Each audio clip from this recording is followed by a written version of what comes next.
l'un des descendants du fondateur d'Hermès, maison de maroquinerie française que l'on ne présente plus, fait parler de lui depuis quelques jours. L'homme, Nicolas Puech, a décidé d'adopter son employé de maison afin de lui léguer une partie de sa fortune.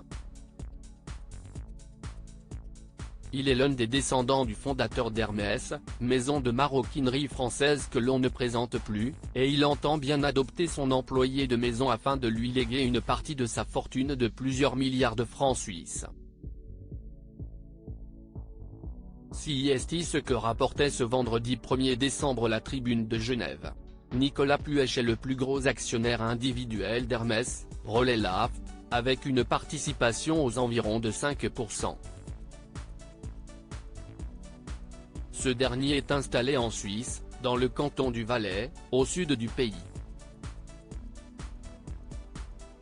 À bientôt 81 ans, cet héritier a décidé de chambouler la succession. Nicolas Puech est célibataire et n'a pas d'enfant. Et s'il fait autant parler de lui depuis quelques jours, secouant les réseaux sociaux, CIST que le descendant du fondateur d'Hermès souhaite transmettre une partie de sa fortune à un ancien jardinier et homme à tout faire, âgé de 51 ans et issu d'une modeste famille marocaine, toujours selon la Tribune de Genève. Dans une lettre datant d'octobre 2022, Nicolas Puech a chargé un avocat de mettre en ordre sa situation successorale. Un avocat qui aurait aussi été mandaté pour mener une procédure d'adoption, toujours en cours. À combien s'élève la fortune du descendant du fondateur d'Hermès ?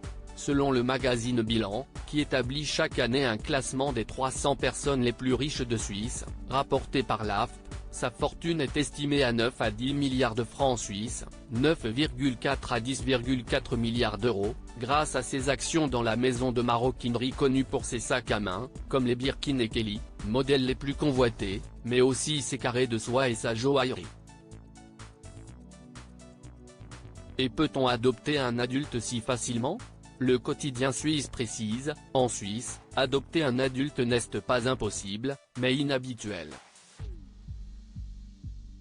Si la procédure aboutit, il pourrait hériter d'au moins la moitié de sa fortune. Mais déjà cette affaire se heurte à des oppositions. En 2011, il est rappelé que Nicolas Puech a signé un pacte successoral, plus contraignant qu'un testament, en faveur d'une fondation appelée Isocrate, basée à Genève, qui finance des projets de lutte contre la désinformation à travers des ONG soutenant le journalisme. Néanmoins une note manuscrite datant de février 2023 du milliardaire témoigne de son volte-face.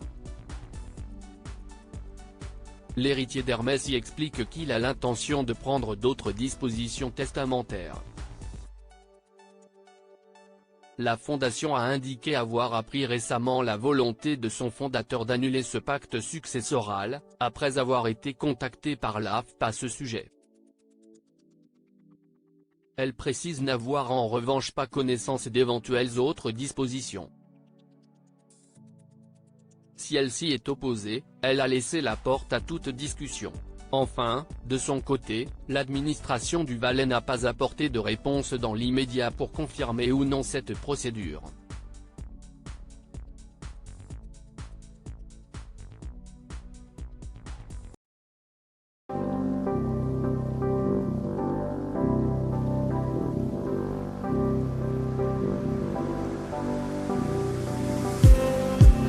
Just need